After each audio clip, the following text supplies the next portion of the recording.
Welcome to Man Does Tech, where I solve the problems you didn't even know you had. In this video, I will show how to start a Honda Odyssey with key 2014. Insert the mechanical key fully, press the brake, and turn the key to on to wake electronics and check dash lights. If lights are normal, rotate the key firmly to start until the engine cranks, then release to on. If the engine does not start, wait a few seconds and try again while keeping the brake depressed. If your Odyssey does not respond, stay calm and follow a simple checklist. First, check the battery terminals for tightness and corrosion and try a jump start if needed.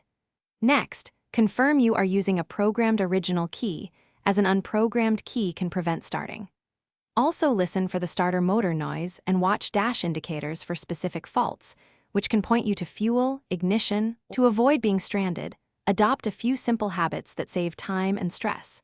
Maintain the battery and starter with regular service and check terminals for corrosion. Carry a spare programmed key and a compact jump starter in the trunk for emergencies. Also avoid storing the key near strong magnets or electronics that can interfere with immobilizer signals. These small steps make starting your Odyssey with a mechanical key faster and more reliable. Thanks for watching. If you found this helpful, don't forget to like and subscribe.